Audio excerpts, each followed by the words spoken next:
Il y avait un jour une aiguille à repriser. Elle se trouvait elle-même si fine qu'elle s'imaginait être une aiguille à coudre. Maintenant, faites bien attention et tenez-moi bien, dit la grosse aiguille au doigt qui allait la prendre.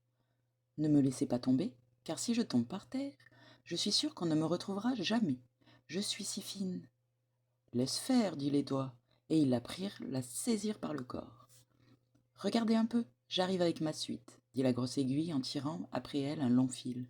Mais le fil n'avait point de nœud. Les doigts dirigèrent l'aiguille vers la pantoufle de la cuisinière. Le cuir en était déchiré dans la partie supérieure, et il fallait la raccommoder. Quel travail grossier, dit l'aiguille. Jamais je ne pourrai traverser. Je me brise, je me brise. Et en effet, elle se brisa. Ne l'ai-je pas dit s'écria-t-elle. Je suis trop fine. Elle ne vaut plus rien maintenant, dirent les doigts. Pourtant, il la tenait toujours.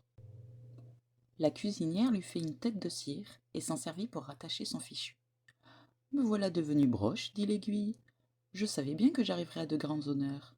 Lorsqu'on est quelque chose, on ne peut manquer de devenir quelque chose. Et elle se donnait un air aussi fier que le cocher d'un carrosse d'apparat. Et elle regardait de tous côtés. Oserais-je vous demander si vous êtes d'or dit l'épingle à sa voisine. Vous avez un bel extérieur et une tête extraordinaire. Seulement, elle est un peu trop petite. Faites vos efforts pour qu'elle devienne plus grosse, afin de n'avoir pas plus besoin de cire que les autres.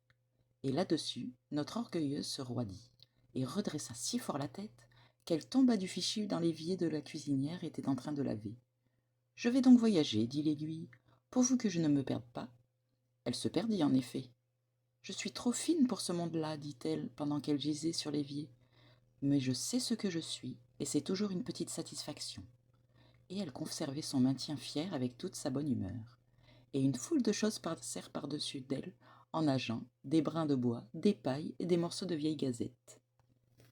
Regardez un peu comme tout ça nage, dit-elle. Ils ne savent pas seulement ce qui se trouve par hasard au-dessous d'eux, c'est moi pourtant. Voilà un brin de bois qui passe. Il ne pense à rien au monde qu'à lui-même, à un brin de bois. Tiens, voilà une paille qui voyage. Comme elle tourne, comme elle s'agite.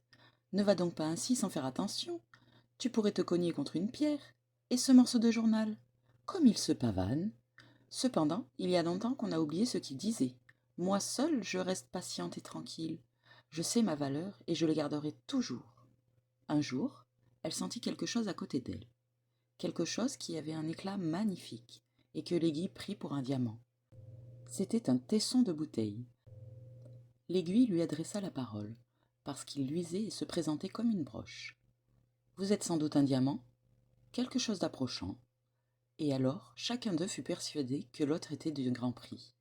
Et leur conversation roula principalement sur l'orgueil qui règne dans le monde. J'ai habité une boîte qui appartenait à une demoiselle, dit l'aiguille. Cette demoiselle était cuisinière.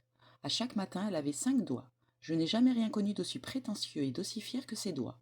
Et cependant, il n'était fait que pour me sortir de la boîte et pour m'y remettre. Ces doigts-là étaient-ils nobles de naissance demanda le tesson. Nobles reprit l'aiguille. Non, mais vaniteux. Ils étaient 5 frères. Et tous étaient nés doigts. Ils se tenaient orgueilleusement l'un à côté de l'autre, quoique de différentes longueurs. Le plus en dehors, le pouce, court et épais, restait à l'écart. Comme il n'avait qu'une articulation, il ne pouvait se courber que d'un seul endroit. Mais il disait toujours que, si un homme l'avait une fois perdu, il ne serait plus bon pour le service militaire. Le second doigt goûtait tantôt des confitures et tantôt de la moutarde. Il montrait le soleil et la lune, et c'était lui qui appuyait sur la plume lorsqu'on voulait écrire. Le troisième regardait par-dessus les épaules de tous les autres. Le quatrième portait une ceinture d'or. Et le petit dernier ne faisait rien du tout. Aussi en était-il extraordinairement fier. On ne trouvait rien chez eux que de la forfanterie, et encore de la forfanterie. Aussi, je les ai quittés. Et maintenant, nous voilà assis ici, et nous brillons, dit le tesson. À ce moment, on versa de l'eau dans l'évier. L'eau coula par-dessus les bords et les entraîna. Voilà que nous avançons enfin, dit l'aiguille. Le tesson continua sa route, mais l'aiguille s'arrêta dans le ruisseau. Là, je ne bouge plus, je suis trop fine, mais j'ai bien droit d'en être fière. Effectivement, elle resta là, tout entière à ses grandes pensées. Je finirai par croire que je suis née d'un rayon de soleil, tant je suis fine. Il me semble que les rayons de soleil viennent me chercher jusque dans l'eau, mais je suis si fine que ma mère ne peut pas me trouver. Si encore j'avais l'œil qu'on m'a enlevé, je pourrais pleurer du moins. Non, je ne voudrais pas pleurer, ce n'est pas digne de moi. Un jour, des gamins vinrent fouiller dans le ruisseau. Ils cherchaient de vieux clous, des liards et autres richesses pareilles. Le travail n'était pas ragoûtant, mais que voulez-vous? Ils y trouvaient leur plaisir, et chacun prend le sien où il le trouve.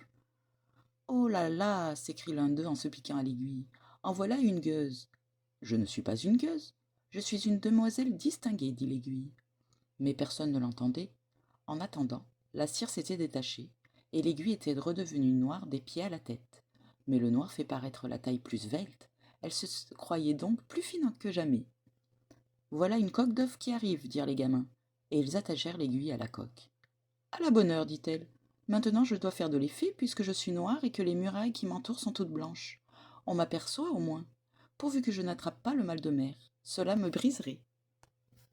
Elle n'eut pas le mal de mer et ne fut point brisée. Quelle chance d'avoir un ventre d'acier quand on voyage en mer.